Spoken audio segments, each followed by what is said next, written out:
తల్లిదండ్రులు కూడా వచ్చారు.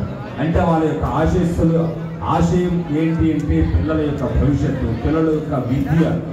అటువంటి విద్యను అందజేయడానికి మూలంగా వేదం కావాలి. వేదానుగ్రహం ఉన్నట్లయితే మన పిల్లలకి ఏ ఇబ్బంది ఉండదు. దానికి మూలంగా ఈరోజు మూలా నక్షత్రం కూడా ఉంది, రేపు కూడా మూలా నక్షత్రం ఉంటుంది. కాబట్టి మరి తల్లిదండ్రులు గుర్తించవలసినటువంటి ఒక 3 విషయములు. పిల్లలకు కొంచెం కష్టంగానే ఉంటుంది, తల్లిదండ్రులు కూడా కొంచెం కష్టంగానే ఉండొచ్చు. ఏంటి అంటే ఏ రోజైతే స్కూల్లో ప్రవేశం జరుగుతుందో అప్పటి నుండి మీరు పీజీ వరకు ఐఏఎస్ ఐపీఎస్ చదివినంత వరకు కూడా మీరు స్టూడెంట్సే. కాబట్టి గుర్తుంచుకోవలసినటువంటివి 3. 1, మొబైల్ని చాలా జాగ్రత్తగా వాడుకోవాలి. చిన్నపిల్లలైతే తప్పనిసరిగా ఆదివారం మాత్రం వాడాలి, మిగిలిన రోజులు చదువుకోవాలి, స్టడీ చేయాలి. తప్పనిసరిగా ఆదివారం మీ ఇష్టం. తర్వాత ఫ్రెండ్షిప్ అనేటువంటిది మొదట చిన్నప్పుడు తల్లిదండ్రులతో పిల్లలు ఎంత ప్రేమగా ఉంటారో, ఎంత ఆప్యాయంగా ఉంటారో, తల్లిదండ్రులను విడిచిపెట్టగల ఒక క్షణం కూడా ఉండలేరు. అదే విధంగా మళ్ళా వాళ్ళకి వివాహమైనంత వరకు కూడా తల్లిదండ్రులతో ప్రేమగా ఉండాలి. అంటే ఫ్రెండ్స్తో దూరంగా ఉండాలి. ఎవరి పిల్లలు వాళ్ళకి ముద్దుగలుగా మనం ఫ్రెండ్షిప్ చేసుకున్నట్లయితే ఇద్దరు విరోధులు అవుతారు, తల్లిదండ్రులతో దూరం అవుతారు. కాబట్టి ఫ్రెండ్స్ స్కూల్ వరకే ఉండాలి, క్లాస్ వరకే ఉండాలి, ఇంటి వరకు రాకూడదు.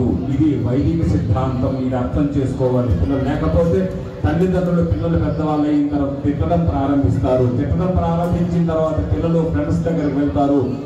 ఎంత తిడుతుంటారో అంతంత దూరమై ఫ్రెండ్స్ దగ్గరికి వెళ్తారు. తర్వాత ఫ్రెండ్స్ మారిపోతారు. వాళ్ళు అనేకమైన విరోధాలు వస్తాయి. కాబట్టి ఫ్రెండ్షిప్ చాలా దూరంగా ఉంచాలి. ఎంతవరకు ఉంచాలో అంతవరకే ఉంచాలి. ఫోన్లో మాట్లాడడం లేకుండా ఉండడమే ఇది వైదిక సిద్ధాంతం. ఈ 2 జాగ్రత్తగా ఉన్నట్లయితే ఎంత బుద్ధి లేనటువంటి వాళ్ళకైనా బుద్ధి వస్తుంది. బుద్ధి ప్రతి ఒక్కరికి భగవంతుడు ఇచ్చాడు. అటువంటి 2 దూరం చేసుకున్నట్లయితే ఉదయం 5 గంటలు లేచి చదివినట్లయితే తప్పనిసరిగా మీరు పరీక్షల్లో మీరు ఏది చదువుతున్నారని జాగ్రత్తగా గుర్తుంచుకొని మీరు పరీక్షల్లో రాయగలరు. లేకపోతే మీరు ఎంత చదివినప్పుడు రాత్రి 12, 1 గంట వరకు చదివినా అవి పరీక్షల్లో గుర్తు రావు. ఇది మన పూర్వకాల వైదిక సిద్ధాంతం.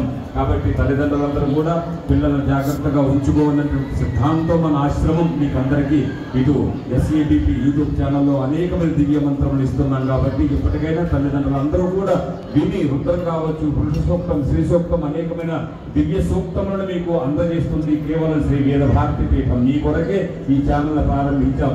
మన హిందూ ధర్మం వైదికంగా రక్షించబడాలి. వేదం ఉన్న ఎడల ఇంటికి ఏ ఇబ్బంది లేదు. మన కుటుంబానికి, మన వంశానికి, మన పిల్లలకు కూడా ఏ ఇబ్బంది ఉండదు. కనుక ఆ వేదాన్ని విని ధరిస్తారని తప్పనిసరిగా SVPP శ్రీ వేద భారతి పీఠం మన వైదిక ఛానల్ బాసర ఆశ్రమం నుంచి మీకు అందజేస్తున్నాం. కాబట్టి దీన్ని మీరు సబ్స్క్రైబ్ చేసుకోండి, మర్చిపోవద్దు. పిల్లలైతే ఆదివారం మాత్రమే మన వేదాన్ని ఆ యూట్యూబ్లో 10 నిమిషాలు వింటే చాలు. పెద్దవాళ్ళందరూ కూడా ప్రతిరోజు 1 గంట వినండి. 24 గంటల్లో మీరు మీ యూట్యూబ్లో, మీ టీవీలో ఎన్నైనా చూడండి, ఏమైనా చెయ్యండి.